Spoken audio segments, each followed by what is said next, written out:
talk with Major Nigel Henson, formerly Support Commando boss. Welcome, Nigel. Thanks for your time again. Pleasure, Hannes.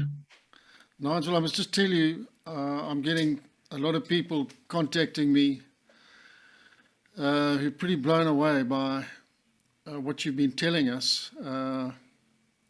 So I'm pleased we're getting this story out there.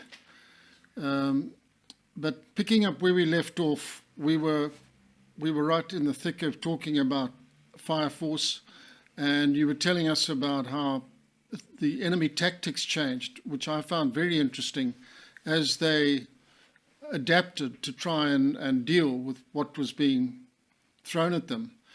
But I know there are a few points that you didn't make in the last talk, which you want to talk about now. So over to you to pick up on the whole Fire Force story. Yeah, sure, Hannes. The couple of points I want to make arising from queries and comments on your website that I thought I'd better answer before we carry on. And the first one is that actually, when we talk about kills or enemy eliminated, we really mean between the whole Fire Force. We don't just mean Support Commando. We mean all the air effort that's involved, the helicopters, and obviously quite clearly the troops. But, at the end of the day, each action was pretty difficult in some cases, to decide who could be credited for a kill, either the Air Force or the Army or anything like that. So we just combined the whole lot together. Mm-hmm. Second thing is that I want to talk about is, you've heard all the stories from me, in fact, about how many kills there were, etc., etc. I'd just like to amplify that, is that all the commandos in the RLI, that's 1, 2, 3, and Support Commando, were going through a similar kind of experience. Mm-hmm. So that the kills that they had were really a mirror of Support Commanders. And, this isn't just about Support Commanders, this is about the RLI. And just to give you an example, in 1977, which is really when I came, the kill per commando per bush trip was around about between 40 and 60 per commando. There were seven bush trips a year. Some of them were not on Fire Force, of course. There was a thing called Strike Force or something like that.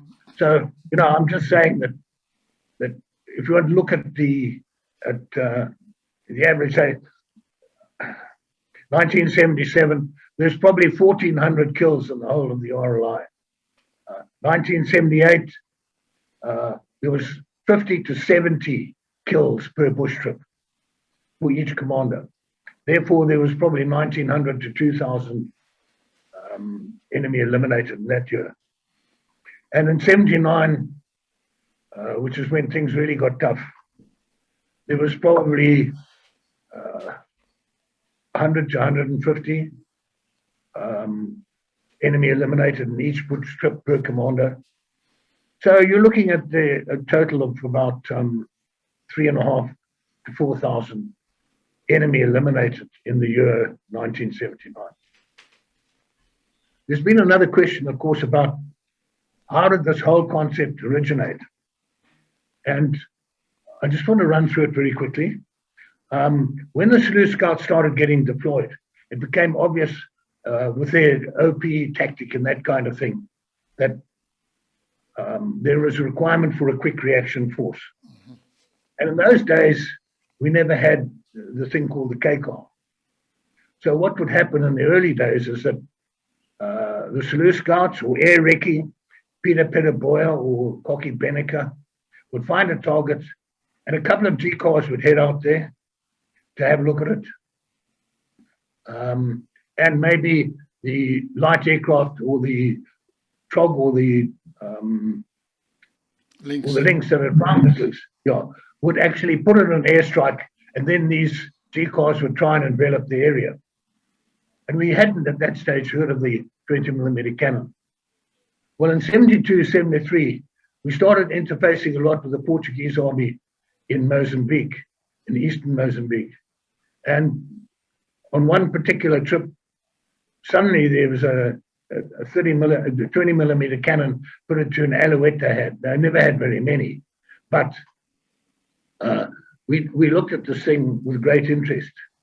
And I think this was at Chioka. And purely as an aside, the engineer for the Portuguese Air Force who was in charge of that particular aircraft with the cannon had been a medic 2 weeks before. And so consequently, he wasn't terribly au fait with the workings of the cannon. And during the time some of us were there, they had an accidental discharge, which actually detonated in the canteen and killed the cook. And the reaction was, non fashmal, he's a shit cook anyway. Anyway, towards the end of 73, the Air Force bought a couple of cannon. They started evaluating them. So it was really by about July 74 that suddenly we had this weapon that we could do something with. Very flexible, extremely accurate, pretty deadly. And so consequently, that's really when we started to develop the early tactics of this thing. And as we went on and we changed because of enemy tactics, the thing got fairly well refined to what it was right at the end. Nigel, I know you're not a blue job, but talk a bit about the Alouettes from a soldier's point of view. Okay, the Alouettes. Let's just talk about the KCAR in particular, because that's the one we're really concerned with. There were actually two configurations of KCAR.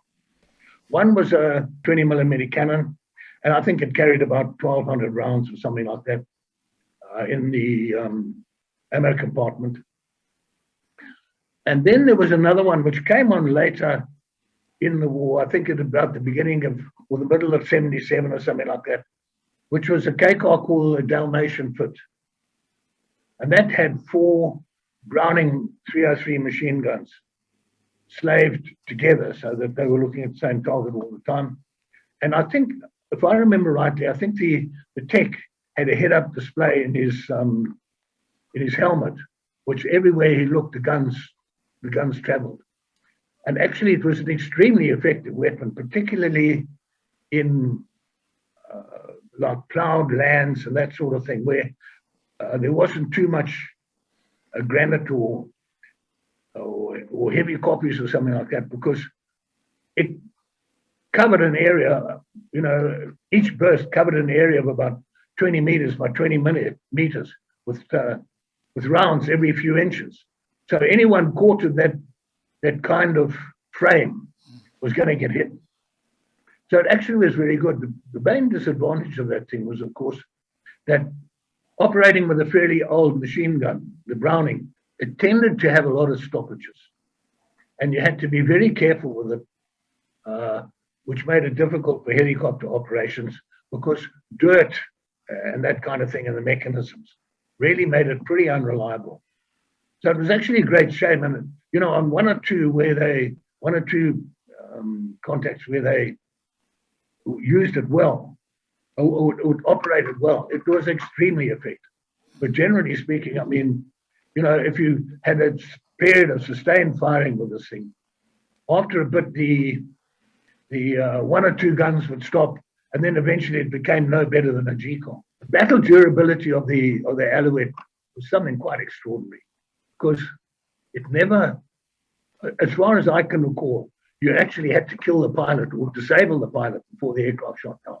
It could be riddled from front to back with machine gun fire or something like that. In fact, my 2IC, Peter Fondel, had an RPG rocket go through the tail boom, and the airplane just carried on. It was most extraordinary battle durability. The battle durability was most extraordinary. And so really you had to kill the pilot or disable the pilot before the thing would go down. That's why the pilot had such a heavily armed seat. I can only recall one, I'm sure there were more, but I can only recall one that was shot down, and that was when, in fact, a wonderful pilot called Francois du Toit and his engineer were trying to hot extract out of Mozambique some support commando guys who were laying mines. And they flew over this area, and the aircraft was lost. And whilst it was going on, the Lynx, which was giving it support, was putting in airstrikes. And in fact, that occurred 44 years ago today. That's when that happened. And both pilots, that's Francois du Toit and Chris Abrams, who was in the Lynx, they were suitably rewarded for what was actually very brave action. I think that there was a fire started after the Alouette went down. It was late in the afternoon or early evening. And so consequently, Francois and his tech were lost. But I mean, there were a great many Alouettes that had to land as soon as possible, as soon as they were able to, after being subjected to ground fire. This ground fire would severely affect their ability to fly. So that the aircraft had to land very quickly before it actually crashed. That happened to me on a number of occasions. The ones that I can recall coming to hand is quite interesting. In about, I think, July 1977, Dick Paxton, who was my pilot, and I were on our way. We're looking for this target. Now, the Seleucids guy on the OP was terribly. He wasn't very au fait with radio procedure, and he had difficulty in understanding what was going on because he had been a member of the opposition 2 weeks before. So all this radio stuff was pretty was pretty foreign to him. And we flew over what we thought was the target, and he said, "No, it's not there. Turn around and come back." So we put in a turn, and we came back, and he said, "Slow down, slow down, slow down. Go a bit lower, go a bit lower. They're over the target now." And suddenly, this airplane just erupted. Instruments shattered, and drumming on the floorboards, as I said, and we managed to pull away from there. We didn't even fire a shot. Dick managed to get enough power just to pull away and land in a nearby open zone. The other interesting thing was a year later, we were called to a scene near the Inyati mine, north of Headlands, somewhere around there, between Headlands and Zambia. And that's unfortunately where we lost Martin Overbeek. But during the course of that thing, because it was over such a hilly area, we had a camber strike in there, but we never really saw the goose. And all the time, we have been subjected to this extremely heavy fire. Anyway, when this thing was eventually wrapped up, Luis Mantovani was my pilot then, and I, we set off back to Grand Reef, I think. But then there became like a noise of slapping of the rotors, and the aircraft started to vibrate pretty rapidly and seriously. So Luis put it down on top of a fairly rocky hill, Ball Dweller, and the engineer evaluated, I think it was John Britton, evaluated the aircraft, and it needed a blade change. So it couldn't be moved from there. So radio-wise, we sent a message to Serum. TAC got airborne with a new set of blades, brought it to Rosapi, I think. Then a G car brought the blades to us. And then between the three of us, we had to change these blades. So I mean, me being a bit of a shorty, I was standing on top of this rock, holding this blade, while Louise, who was also another shorty, was on the aircraft, guiding the thing down, and John Britton was at the top, taking it off. Eventually, we managed to fit these new blades, but it was a pretty rough fitting because you really needed some instruments that we didn't have to calibrate the blades correctly and make sure that they were all in sync.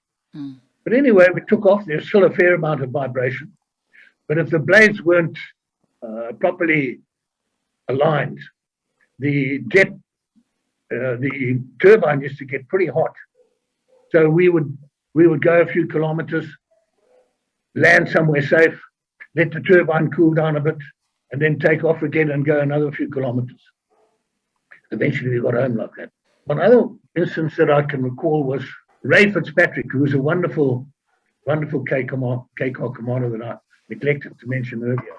He was my pilot when we did an envelopment in south of Inyazura. One of the tactics that I neglected to mention was that you know as well as I do that during the rainy season, and the eastern districts tends to become very enveloped with cloud, and it becomes difficult sometimes to deploy, particularly helicopters who need a bit of altitude above ground to get their guys in. And when we arrived at the scene, there was an awful lot of ground fire, and we couldn't establish where it was coming from until we realized what these groups were doing. They were sitting on the edge of the cloud line, firing at the aircraft. Then as soon as the aircraft started taking notice of them, they run into the cloud, into the mist. So you couldn't see them to shoot back at them, and you couldn't deploy any troops. So this was a very effective tactic by them. And on that one, we were flying around, and must have been in the area, the KCOR had an endurance of about an hour and a quarter before it had to go and refuel. And normally that equated to about 660 pounds of fuel. Now, after about an hour or so flying around, I thought, shit, we'd better refuel this thing. And I looked back at the fuel gauge, and I said to Ray, sure, we shouldn't still have 600 pounds of fuel. We should be down to about 150 pounds. So he looked at it and he said, shit, you're absolutely right. So he pulled up quickly and we landed. And we no sooner landed than the turbine died because we didn't have any fuel. This is a picture of the fuel transmitter inside the fuel tank of the Alouette 3. This fuel transmitter was damaged by ground fire, and as a result gave erroneous fuel readings when I was with Ray.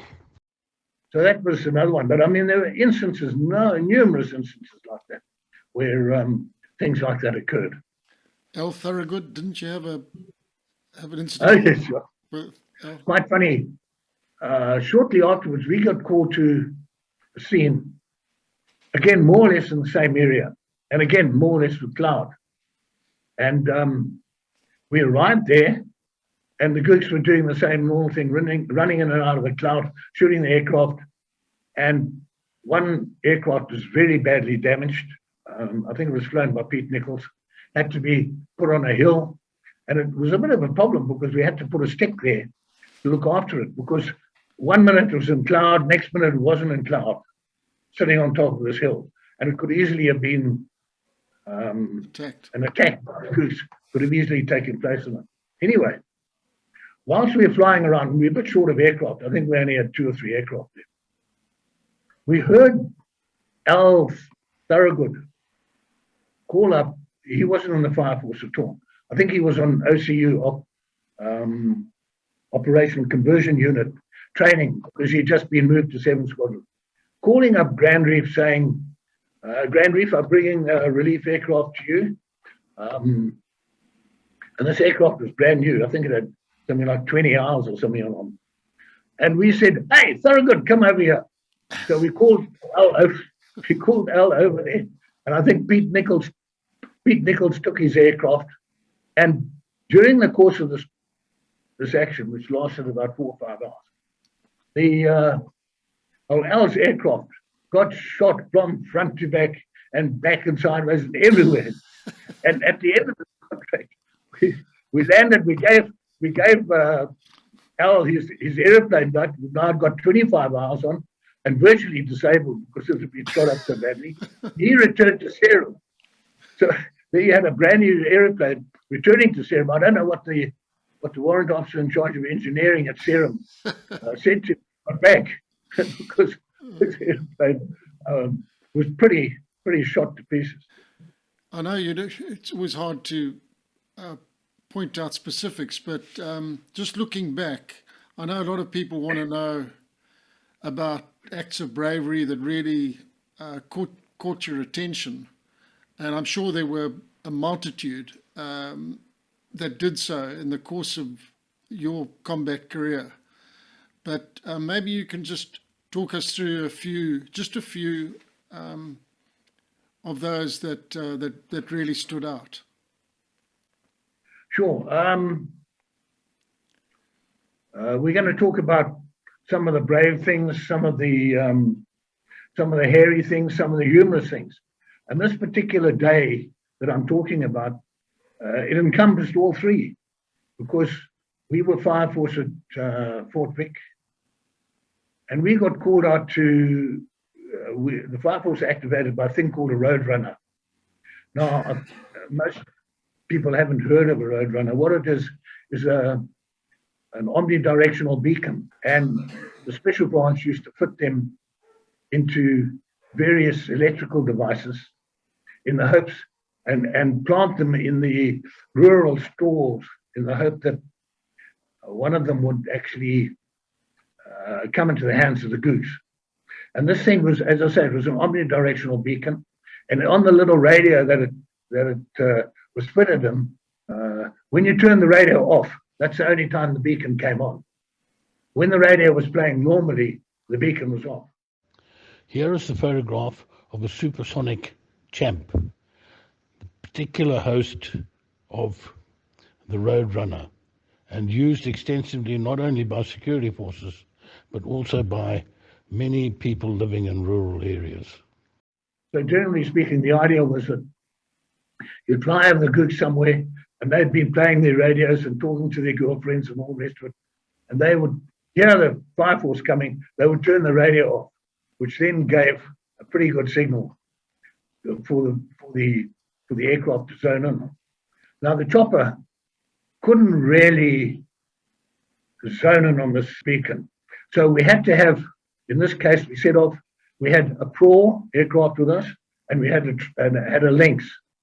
And what they had to do was they would fly directly towards the beacon, pick up the beacon, and then when they felt its signal was the strongest, they'd make a note on the ground. Okay, I think by this crawl, yeah, it seems to be the strongest.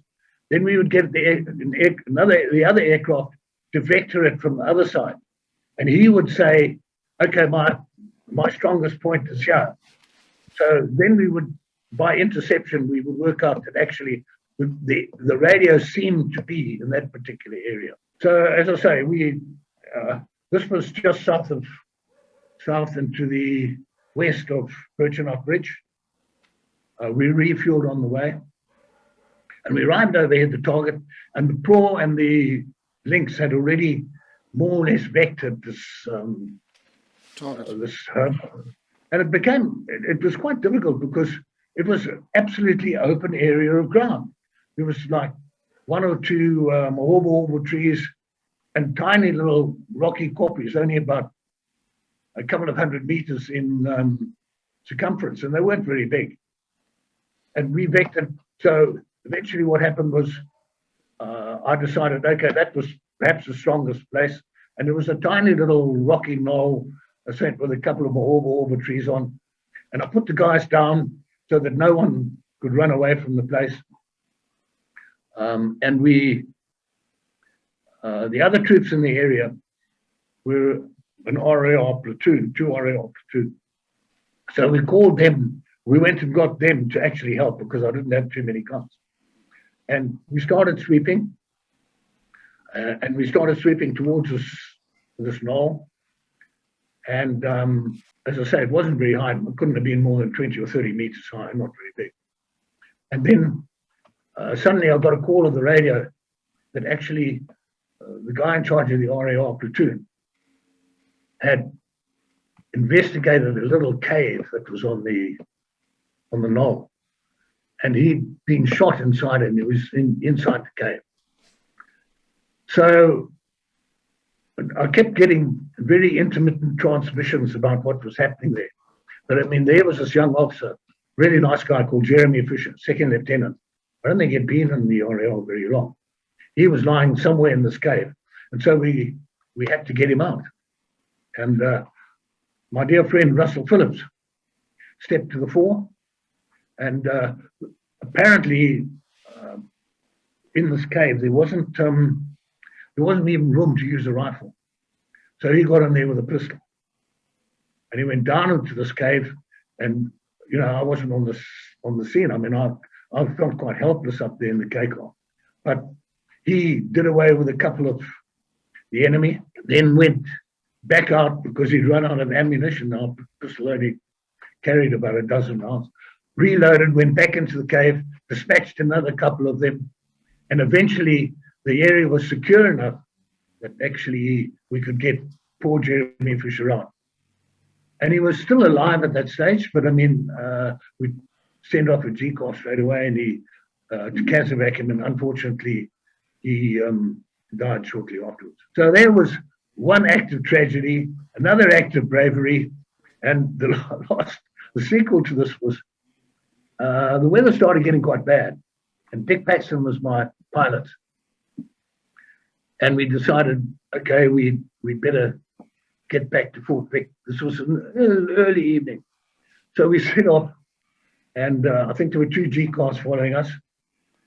And we set off, and we had to get onto the main Fort Vic Birchenough Bridge Road because the cloud base kept getting lower and lower and lower. And that's the only way we could actually navigate. And this carried on for about 5 or 10 minutes or something like that. And I was supposed to be like halfway back to Fort Vic. And Dick said to me, you know, we're going to have to land because we're going to have a mid-air just now. Collision with one of the aircraft. So we said, okay, guys, we're going to land, put down by this little road junction. And the other 2 G-cars put down by us, they had troops. And we hadn't had a chance at altitude, to speak to Fort Vic. Because we were flying so low. So Fort Vic didn't know where we were, and we couldn't tell them, hey, we need some help here. We landed at this road junction and switched off. All the troopers got out in all-round defense. And then Dick and I discussed what we were going to do next. And there was a signpost to the right which said Matamanadzo village or Matamanadzo beer hall or something like that. And this was a very heavy Duke-infested country. So I said to Dick, let's hope they've got a phone because that's the only way we're going to get through. So we trudged in the rain through, and this beer hall was only a few hundred meters off the road.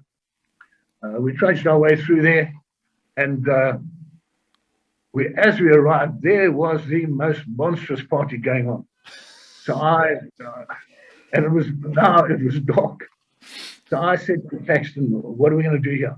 So he said, I'll go in there and you stand outside and just make sure that everything's all right. So, expecting it to be fairly hostile, Dick went into the beer hall. And for a time there was like silence. And everyone was looking at him, dressed in his flying overalls. And then he shouted at the top of his voice, the vernacular equivalent of drinks all round. So suddenly, all the drinks were on Paxton. And the guys and the locals really stepped into the spirit of this thing because they started having drinks, and they gave old Dick a flagon of Chibuku, and I had a flagon of Chibuku, and so we sat there drinking this bloody awful stuff. And eventually I said to Dick, we better make a plan about this telephone. So Dick started speaking to the bartender, and he said, yeah, no, we've got a telephone here. Could we use it? Yeah. But first of all, said Dick, before we use the telephone, let's have another drink all round. So,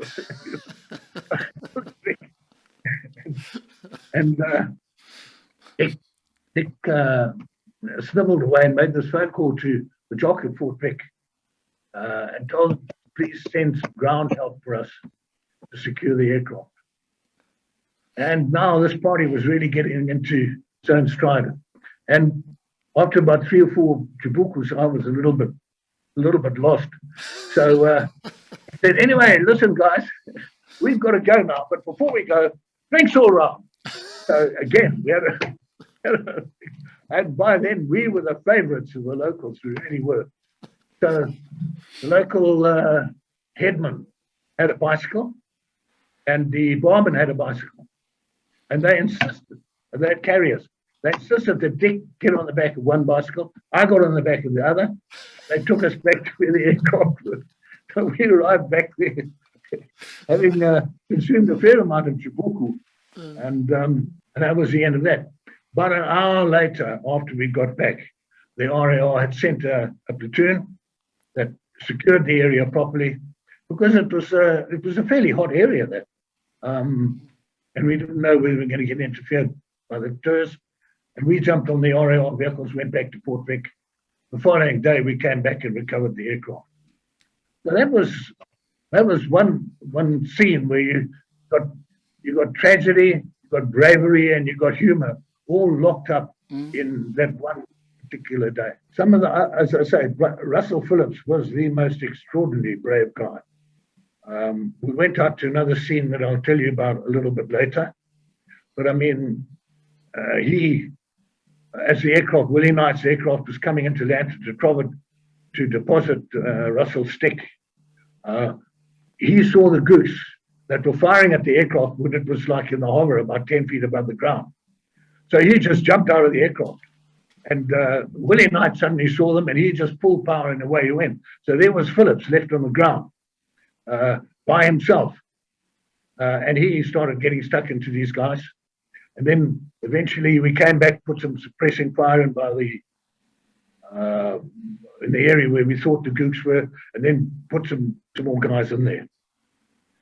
But you know, I mean, I could go on all day talking about how brave the guys. Peter Binion, who was an Australian, he was a wonderful stick commander. You've probably seen him on that clip there talking into the radio. The previous clip, he had numerous contacts where he excelled. Simon Carpenter, a young second lieutenant with us, into caves, more caves, and killed a number when we were in the area of Mankula. He was awarded a Bronze Cross. Ian Trainer, who was the most unsoldierly looking guy you've ever seen in your life. He looked like a hamburger with legs. I mean, he was a magician with a machine with an MAG, and he was awarded Bronze Cross as well. Neil McLaughlin, who was a wonderful stick commander, Mike Watson, and so it went. I mean, you know, the guys were actually showed extreme bravery, and of course, as I keep saying, inevitably, it was in these wretched caves that you found in the Matoko area, down in Udsi, in Fort Vic area, that the gooks went trapped, got into these caves, and it became very, very difficult to winkle them out. I remember one incident at Matoko where I think we actually, what I decided to do, speaking to the Keiko pilot, was that we actually tried to create a firestorm. And what we did was you got the G-cars to go back to a refueling place and bring full drums of fuel and then drop them straight out of the door onto this little rocky knoll, where they would burst and all the fuel would disperse over the thing, and then set fire to it and try and smoke them out that way. And I can't remember what happened in that one, but that was some of the things that we had to try and do to winkle these guys out. Because the last thing you wanted to do was get the guys like Russell Phillips into these caves, and because I mean, you know, it was a fairly one-sided affair. You've talked about some of the pilots, but I know you spent quite a bit of time with Mike Borlas, and wherever Mike went, there was always a story. Have you got any Ball stories. Well, I mean, I think the first or second time I was deployed, I think with Mike Borlace. And I mean, it was like being on a fairground roller coaster, because as soon as we arrived there, they started shooting. And Borlace was dropping power, climbing power, banking, turning, doing things that I've never seen anyone do in a helicopter before, where he was trying to avoid the fire, while at the same time screaming to or shouting to his tech, put that there, they're on there, knock him over, etc., etc. And I mean, this little like merry-go-round went on for about 10 minutes until Mike was fairly satisfied that everyone that he could see had been flattened, and we weren't taking any more fire. And then he was a most incredible guy, because actually in the sweep and the deployment of stops and that kind of thing, he wasn't particularly interested. I mean, he got on and did what he had to do for a little bit, but then he got bored because he wanted to jump in his airplane, go off and shoot a whole lot of other guys. You know, this business of deploying troops and watching swap lines and that kind of thing, it wasn't his thing. But I mean, all those pilots, I mean, Francois Dutour, as I mentioned, Chris Abrams, Willie Knight, Dick Paxton, Keith Spence, Mantovani, they were all consistently fearless. Very wonderful guys to have in the aircraft with you. We talk about other brave things. Yeah. Carry on. We got called, it was quite late in the evening. It was starting to get dark. We got called to a scene just north of Rosapi, where we went in there half an hour or so to try and knock over a few guys. And we never saw any goose at all. And the target was particularly badly identified by the call sign on the ground. But then we started circling this mealy land, which appeared to be where the gooks had been. And there was this guy sitting in a tin bathtub, and he was being bathed by two luscious ladies who were soaping and giving him a good rub-a-dub-dub right on the edge of the Speely land in this tin bathtub. And so I looked at this and I thought, I said, I forget who was with me. I said, there's something funny going on here. They were obviously being fed just off the river line. And a guy, the leader of this gang, had insisted on having a bath. So the lovelies brought water and soap and everything. And all the guys scarpered into the tree line, but he was still sitting in his bathtub. Anyway, the two lovelies with him ran off into the tree line, and he stood up and he picked up underneath his bathtub AK, and he started shooting at us. And he stood there, stark bollock naked, just outside his bath, blasting away at the KK. And we were going round and round and round, trying to get a direct hit, because the 20mm cannon in very soft ground, it wouldn't do an awful lot of damage. You had to get a direct hit, and it took some time to do. But I mean, he was one of the bravest guys I've ever seen in my life, because he could have just scarpered into the tree line and be gone like the rest of them. But no, he stood there, boy, with his AK, changed his magazine, gave it us another rev, and eventually, after a few minutes of exchanging fire with this guy, and he wasn't moving, he ran out of ammunition and threw his AK on the ground, and then it was all over, of course. But I mean, a most extraordinary act, really, very brave. Nigel, there was a big attack that Support Commando were involved in, April 79, I think it was, involving the security force auxiliaries. Yeah. You were there. Just what was going on? What happened was, about a week before the Muzarewa election, we were Fire Force at Grand Reef. We were called into headquarters Thrasher, myself and the K-car pilot. It was Ray Fitzpatrick, to get this briefing. So we went to the Cecil Hotel, where the jock headquarters was, to get this briefing on this target. And it turned out to be that at the Tilcor irrigation scheme, at the Tilcor irrigation scheme at Nyamaropa, about 40 or 50 k's north of Inyanga, and on the Gairezi River, there was a really large contingent of Sotoli's security force auxiliaries. Their base was on top of this large conical hill. And apparently they had been infiltrated by ZANU, and half of the guys now sitting in the security force auxiliary camp were actually tours who were getting free food and being well looked after by the Rhodesians. We got called into the jock, and we were briefed that actually we had to go and take this place up. So I mean, the normal questions were going on.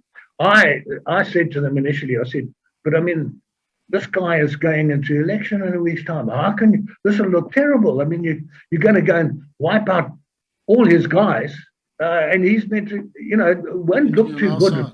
In the election statistics. So anyway, I then said, I insist on speaking to someone in ComOps before I actually take on this target, because I'm concerned about the political issues as well. Yeah. So I spoke to, I think it was Bert Barnard or someone in ComOps, who said, no, you are instructed to actually take this target on. So we said, okay. So we sat around a little bit discussing the thing, and I mean, there were 120 or 150 gooks in this area, on top of this conical hill. So, and some of them had, most of them had D3 Portuguese kind of thing, similar to an FN. And obviously there were AKs and RPDs in there because of the ZANU guys that had infiltrated. And I said to the air rep, okay, now we only had, I think, 3 or 4 aircraft. We had 3 T-class J-class. I said, no, I'm going to pitch up there, and there are going to be 120 oaks firing at me. You must run a camera through that place first.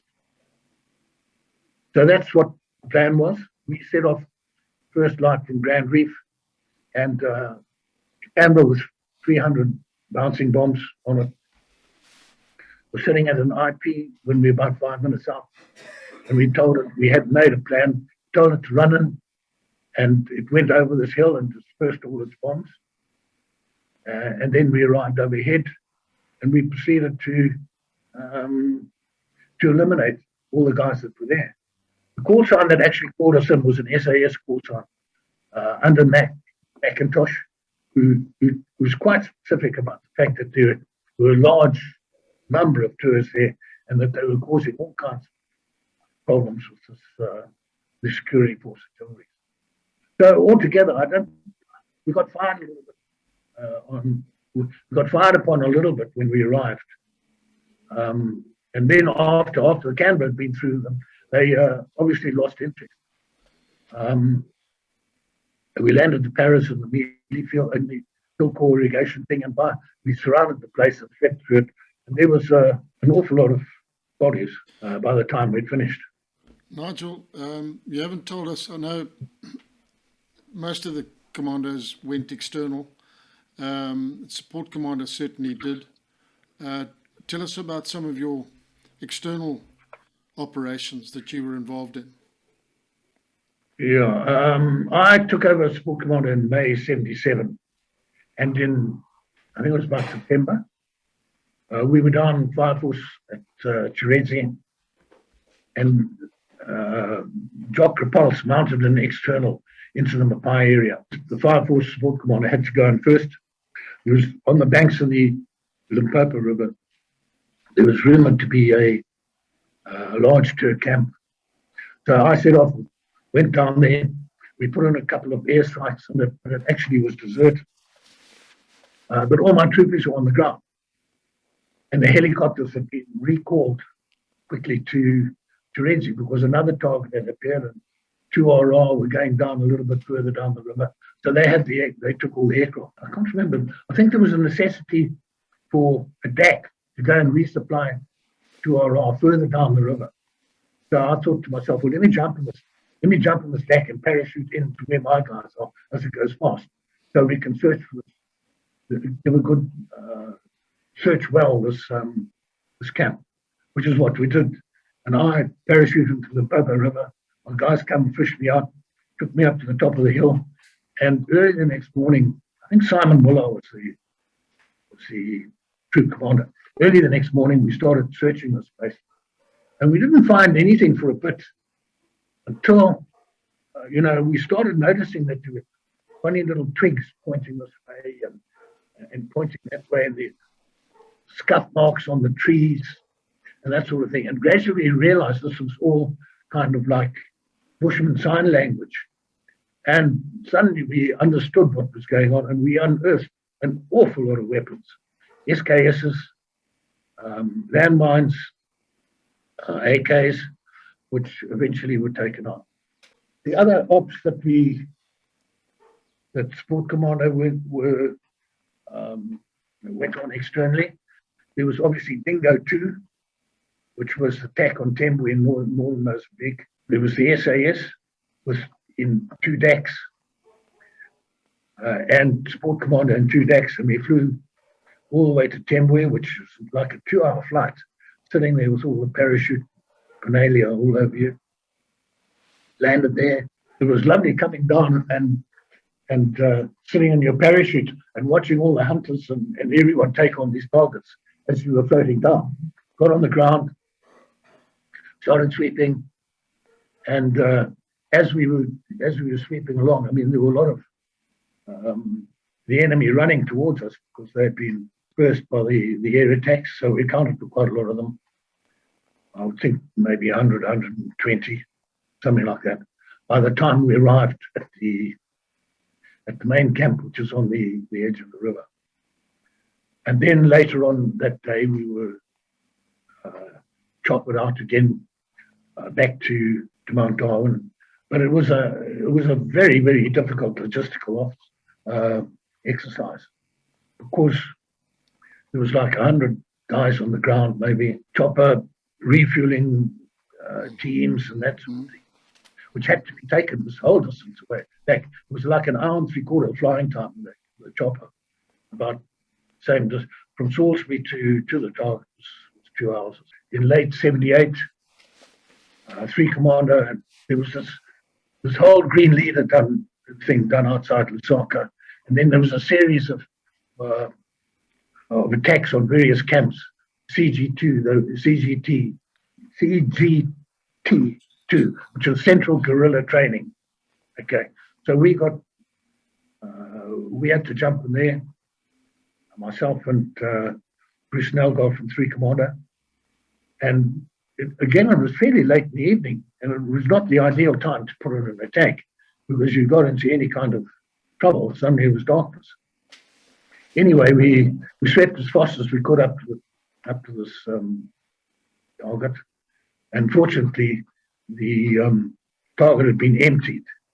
It was vacated, although there was a lot of huge trenches and fortifications and barricades and quite a lot of equipment lying around.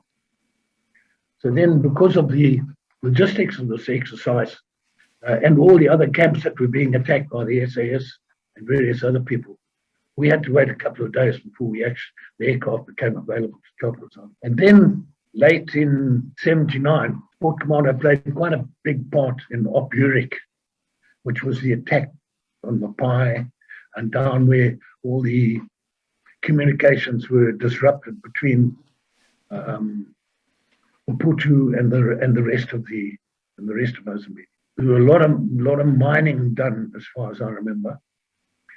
The South Africans arrived and they had 2 Superfilin helicopters to help us. I think they had 8 Pumas. We had 6 Bevels, something like that, and a whole lot of Alouette KCARs. And it became a pretty nasty kind of operation, because, I mean, the intelligence wasn't terribly good in a number of cases. We were told we were going to parachute into the admin area from Cherezi, And we were told that it was a pan that was covered in water about a foot deep, which wasn't really a problem for the parachuting. Except when we arrived there, having been parachuted in, the place was as dry as a bone. And so we waited there.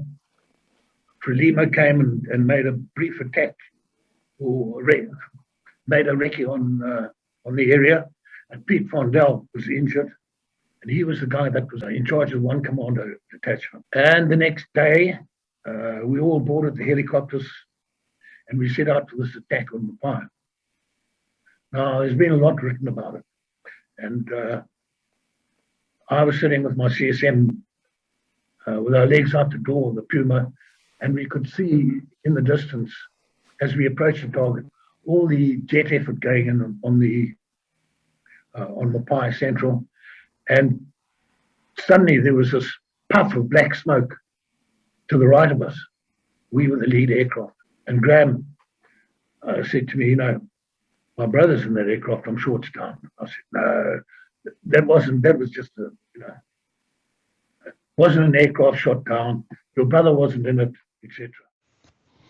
So, very tragically, our support commando, Sergeant Major Graham Henson, lost his only brother, Brian, a national serviceman in one commando, when the aircraft closest to us was shot down by an RPG-7 as we approached Mapai.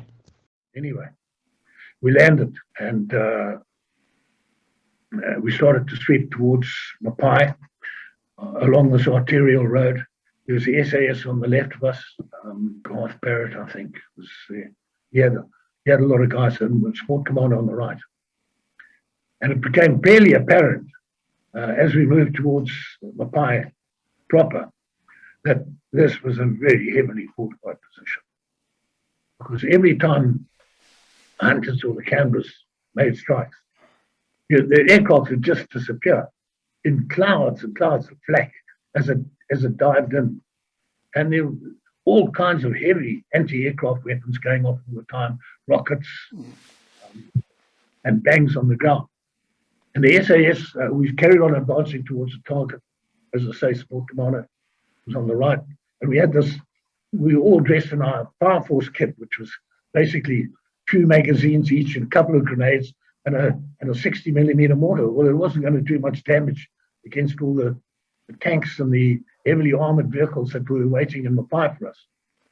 And on the left was, I think, Graham Wilson or Garth Barrett or both of them. And they came up against a trench system as they approached Mapai. And they started winkling all these guys out of the trenches as they went closer. But what happened was it was such a large trench system that, in fact, no sooner had they cleared the enemy out of one trench and moved on to the next, then they got infiltrated from behind, where the enemy would come back in behind. And it was quite clearly a very, very hard nut to crack. We'd been there for about an hour, a couple of hours, slowly moving towards us. And there was very heavy weapons firing in front of us. Pat Armstrong, who was up in the links controlling the whole thing, said, okay, let's have some positions best, do you think, where these anti-aircraft guns and heavy weapons could be. Well, I mean, it was very flat and the bush was very thick. So we did our best to identify a few targets. And then a bit later, some hunters arrived, put in some strikes. As I say, the aircraft just appeared off the horizon. And then there was some high-level bombing done by the Canberras. But I mean, quite clearly, it really was not in the state, in the kind of weaponry that we had, wasn't a prospect to take on this target. So Garth Barrett got hold of me and we met on the road and we discussed this thing. And I said, the problem is we get a little bit further into this thing and we start taking casualties. We're never going to get the guys out. So he agreed with me. And what we did was then said, we're pulling back. And Pat got permission from the command deck that was flying. We pulled back. Then we had to walk about 4 or 5 Ks to get to a pan where it was relatively safe for the aircraft to land. And that's where we went. And just in the late afternoon, we were picked up by the Pumas. On the way back, we flew over this Frelimo mobile column. And suddenly there were aircraft ducking in all directions because the RPGs and the air bursts and all ground fire that was coming up, this formation on its way back was something extraordinary. When we got back, it really was the start where we started to open our eyes and say, actually, this whole thing is a little bit bigger than we realized. Because when we got back to the RLI, about a week later, there was a big a debrief held where people came from ComOps. The South African pilots came back and we sat in the RLI canteen and we had a big debrief. And I always remember there's a legendary South African Air Force pilot, a guy called Monster Wilkins. He stood up in the middle of this. And everywhere throughout that whole week where we'd been, his airplanes had the devil shot out of them. And he said, he was quite frank about this. He said, you Rhodesians really have to think now about how you use helicopters. Because what we have seen as a squadron in the last week or 10 days is that actually you're almost in limited war conditions. You're no longer in counterinsurgency conditions. And you have to think very carefully about how you use helicopters from now on, because the conditions do not suit helicopter employment. Well, you were involved in countless actions. Tell us about where nothing went right. Your bad hair days. Yeah. Again, in the middle of 77, I think, we were at Fort Vic, Fire Force, got called out very early in the morning to the Shabani area. And it was a most peculiar target because if you can imagine two bald, rocky outcrops, that they were shaped like loaves of bread. And they were side by side.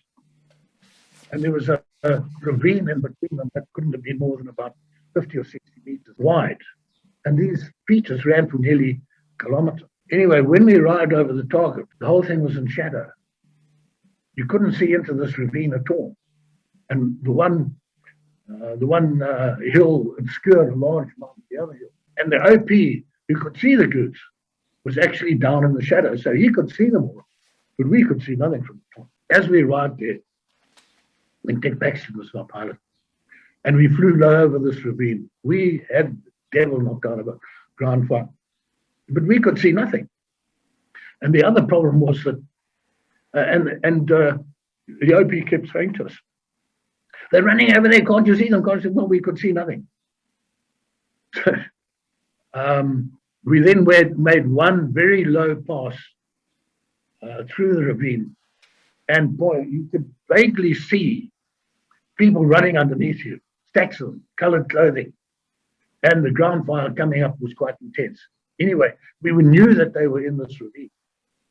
But then a series of things started to go wrong. Russell Phillips had his issue with jumping out of the airplane as soon as we put the stop down in the ravine. So that took a little bit of sorting out. And then we got one of the G cars to mark where the DZ was, and the DAC came in and dropped the troops. But it wasn't apparent to anyone in the DAC, but the ground was rising as they went forward. So the first guys went out at about 400 feet. The last guys went out and landed on about 150 feet. And they landed amongst some fairly dodgy stuff and rocks and trees and all that kind of stuff. And there were 3 or 4 casualties, quite bad ones, as a result of that drop. So we had to deal with that. And as the sun rose, we could see into this ravine not terribly well. But the problem was that actually the K-car was useless because the ravine was so narrow and so high that you virtually had to turn the aircraft upside down on the left to bring the cannon to bear anywhere in that ravine, which is where they were. So after we'd sorted out all these problems, most of the tours had escaped, and we came in some quite fierce criticism from the OP. I think it was Mantle, the OC support guys. But I mean, if you can't see anything, you can't shoot at anything. That was the problem. We then had, as I described, another very bad scene at Motoko, caves again. And as I say, we tried dropping fuel drums. You know, there were so many good ones and so many bad ones that they tend to meld into each other. So you can't remember very much about some of them. Then we had a most extraordinary one where we were Fire Force at Mount Darwin during the rainy season. And we had quite a lot of aircraft, but early in the morning, the SAS were operating in Mozambique. Early in the morning, half the aircraft, most of the aircraft, were diverted to go and do a hot extraction in Mozambique with the SAS. And so I was left with one K car and one G car. And no sooner had the aircraft gone to do this hot extraction, and it was raining quite heavily, then we got a call from, again, I think it was a mantle stick, to say they'd got a whole lot of gooks visual. They needed the Fire Force. So we said, how many gooks? So I said, oh, it's a big meeting. I think about 100. Well, I mean, there I was going to set off with the K car and 4 guys in the G car in driving rain to go and try and sort this lot out. Anyway, that's what we did. So the second wave, instead of being about 30 guys, was about 130 guys, because we piled everyone else who was meant to be in the deck, meant to be in the other G cars, and took them as a second wave. We arrived at this target, again a very poor talk on, but it was raining so hard that you couldn't really see anything. And I think more by luck. So these 120 guys actually got away, and more by luck than good chance. I mean, we killed 4 or 5 of them, I think. But I mean, it really was not a good thing. Nigel, there was a very successful support commando vertical envelopment operation in Mozambique. I think April, May '79. Yeah, which this was an operation called Operation Press, and this was right at the election period as well. I think the Nyamaropa period had been a day or two, and suddenly we were taken at Fire Force Grand Reef just before the election, down to Terezi again, and we were briefed on this target, which was a few kilometers inside Mozambique, which is a resupply target. And we got quite a nice lot of air effort given to us, 2 K cars, about 4 G cars, and then a couple of cheetahs, which were the bells. And so we went in there. There was meant to be a couple of hundred in this base. So we arrived there. On the way to the target, we'd organised hunter and camera effort. So the hunters went in. I think we had about, because it was such a long flying time, we had an HR of about 10 o'clock in the morning. So about a couple of minutes before 10 o'clock, the hunters pulled up, marked the target for the camera, came and obliterated the area, and then suddenly we were in there. And it's just as well that we had a pair of hunters. After they'd done the initial strike, they loitered a little bit in the area because they had spare fuel. Because this position had a couple of 14.5 anti-aircraft guns, a couple of 12.7s, and they were giving it a fair go. Anyway, one way or another, we happened to neutralize this target, and it was the most incredible trench and bunker system you've ever seen in your life. But it was really most successful because we suppressed the target, we got in there quickly, and we did what we had to do. We recovered a lot of heavy weapons, which were taken out by the cheetahs. And I think, one I remember serves me right, there were 30 or 40 Zanla eliminated, but no, the large crowd that we expected, 120. Incidentally, Hugh Slatter was on the command deck when we did this thing, just orbiting quite close by. Just we're getting to the end. I just want to maybe come to the end on a lighter note, and talk about some of the amusing incidents that you remember. One of the funniest things, and it really is a joke against me, because one of the funniest things that occurred was we were Fire Force at Karoi, just after the second Viscount had been shot down. So it had been about February 79, I think. And one morning, when the Blue Jobs decided they were doing an aircraft changeover, the DAC would take off with all the relief crews and fly to Karoi Airfield. And the old crews would have, in the meantime, have been motored out there, and they would do a swap, and the new crews would come in.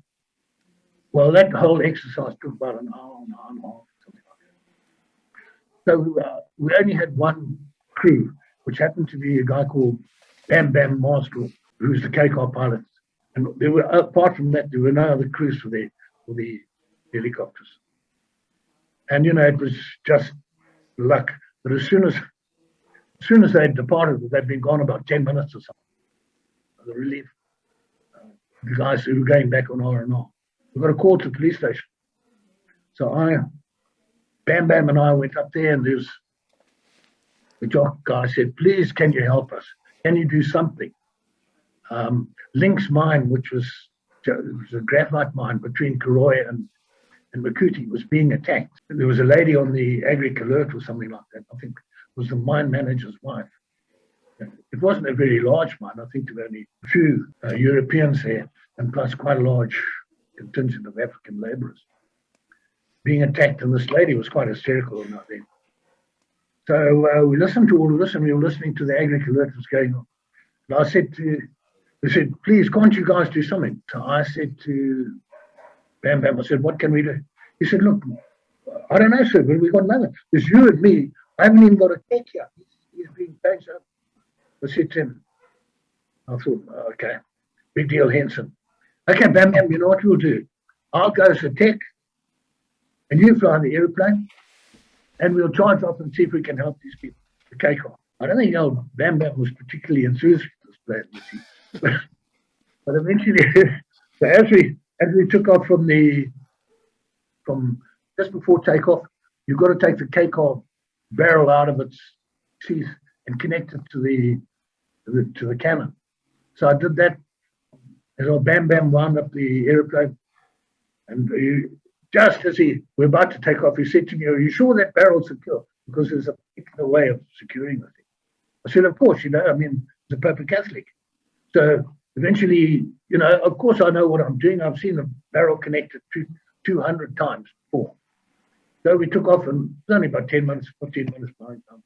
But near the mine, Bam Bam said to me, okay, what I'm going to do is one orbit quickly, and you cock and fire a few rounds just to make sure you know what you're doing. So I said, yeah, no problem. They said, okay, let's go into the airborne. I went into orbit, and I cocked the weapon, and I pulled the triggers, and instead of inspection, it bam, poof, and the barrel disappeared into the jungle below. So that really was not a terribly clever thing to do. Bam Bam said, I'm going to be in the ship now. So I said, well, there's nothing else we can do. We've got to get back. So there I was, a big deal. Who'd lost a K-car barrel in the middle of the bush somewhere. We were at Mapai or Malapati, I think, down in the southeastern country, and it was fairly heavy rain. It was in the rainy season. We got airborne to a target. I think Dave Rover's a pilot. Got airborne to a target, first light next day, and we had about 15 or 20 minutes flying time. So I was sitting back relaxing, and suddenly I heard shit, because there was bloody 2 or 3 snakes in the cockpit with us, climbing over the bloody pedals and under our seats. What had happened, when we figured it out? Obviously, they got washed out of their holes in the rain, and they'd come and sought a bit of shelter in the aircraft. So they got into the ammunition bay with the discharged cannon shells. And obviously, when the aircraft started going and all this noise and that, they came out to see what was going on. Anyway, take whoever he was, without sitting my knees in the air. I think even the pilot had his bloody feet off the pedals. Tech was bloody good. He just the engineer. He just jumped up, grabbed one. He had gloves on, threw it out the door, looked around for the other one, grabbed the other one, threw the other one out the door as well. Jeez. And when we got back to our party, we found another one still in the ammunition bag at the bottom. We're at Grand Reef, and each Fire Force commander was issued with a fairly expensive pair of mini binoculars because they were very useful looking at specific things on the ground when you were flying around. And every bush trip when I was there, I'd leave my webbing in the K-car, so it was just a matter of, and my radios. So it was just a matter of running to the aircraft. I didn't have to worry, and everything was in there. And obviously these mini binos were in my equipment. And every bush trip in Grand Reef, these damn things would get stolen out of my webbing. And I was told to pay, I don't know, I mean, as a major then, you only got paid about $800 a month. And these wretched binoculars were $250 each. So, I mean, it made a fair hole in your take-home pay. After a bit, I got the hell in with this. And I said, no, I'm not paying for this anymore when the last pair had been stolen. I said, you can court-martial me. I'm not paying any more for these things. It's an occupational hazard. The Army must pay. This thing got all the way to Army headquarters, and some Colonel Blimp in the stores department there or something said, no, he's got to pay for them, otherwise he must be charged. So got back an R&R, and my CO, Ian Bates, said, listen, I've been instructed by Army headquarters, I've got to charge you for losing his binoculars. I said, got to charge me. Well, he wasn't he was not authorized to deal with the case. So I got remanded to the John McVeigh, who was the brigadier commanding 2 Brigade, who was going to rule on my case. Had my belt and beret taken off me, marched into the brigadier's office. Now I'm a fairly senior major in the Army. He said to me, read out the charges and all the rest of it. And I said, I'm pleading not guilty. I'm tired of these things being started. And John McVeigh said to me, listen, Nigel, please, do you realize what's going to happen to you if you don't plead guilty? So I said, what? He said, I'm going to have to make a ruling against you. And once a ruling has been made, you're not entitled to receive your long service and good conduct award. Any officer doesn't get one who's charged and found guilty. I said to him, sir, please. There I am out in the bush there, every day, getting my ass shot off, 24/7. Do you really expect me to live long enough to get a long service good conduct award? He thought, he said, no, you've got a good point. You've got a good point.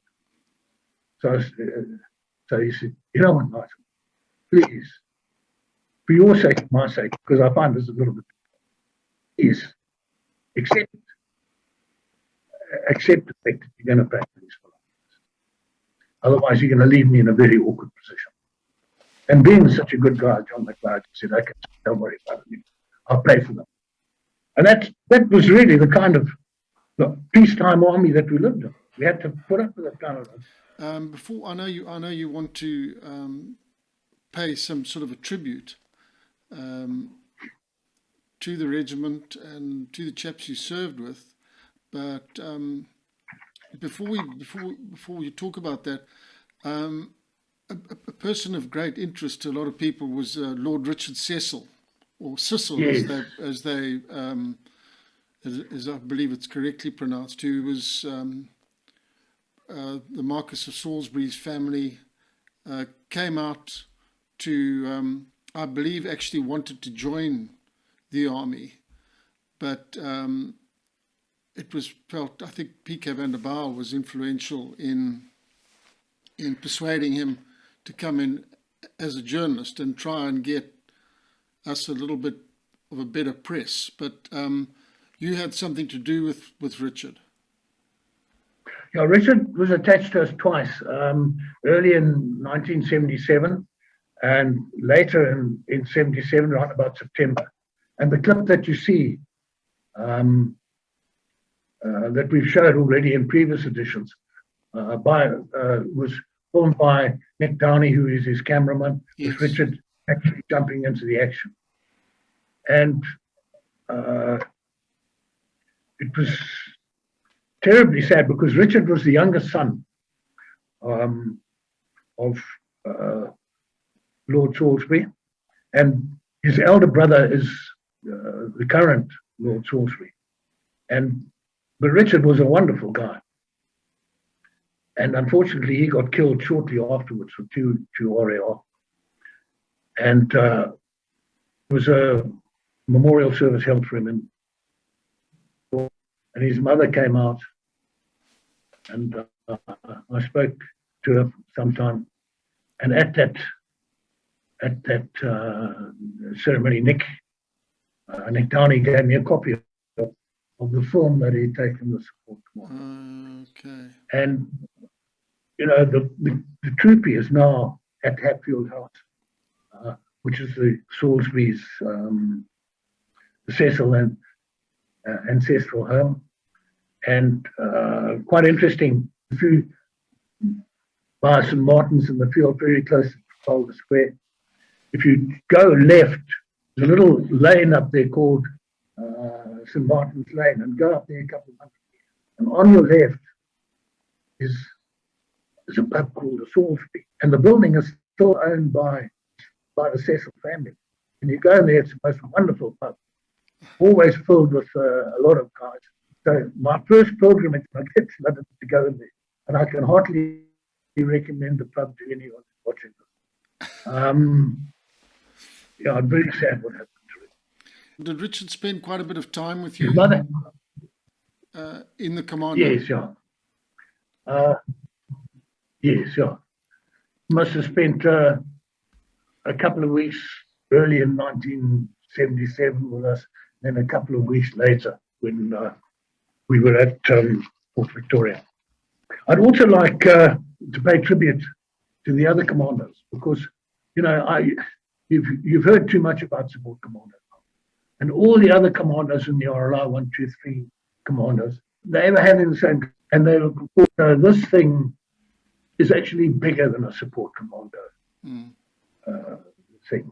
I mean, those are just our experiences when we were there. But I mean, you know, quite clearly, all the commandos went through the same kind of trials and tribulations, casualties, high points, low points, and very difficult times as well. I'd like to pay tribute to two wonderful COs that I had when I was OC Support Commando. Peter Rich, who came to the regiment. He was actually recruited into the Federal Army as an SAS, the SAS, because he'd been previously 22 SAS in England, and before that, the Royal Norfolk Regiment. He was the most wonderful, wonderful CO. Very supportive, very understanding, back his men to the hilt, and wasn't scared to get involved in anything, because while he was CO, his son, Mike Rich, sent into on Dingo 1, and Peter Rich insisted on going along as the CO, one of his stick members. So they were both in there together. Wonderful guy. And obviously, when things got hot, Peter Rich was posted on. Ian Bates took over the RLI. Same kind of guy. Wonderfully supportive. Great CO, really great CO. Thank you very much indeed. I think you've covered an awful lot of history that needed to be covered, and there's probably nobody who could have done it better than you've done. And so I thank you most sincerely on my behalf and on John's behalf, and on a lot of other people who are very grateful to people like you for sharing these experiences with us. So thanks very much for your time, Nigel. Great pleasure, Hannes. And we'll speak again.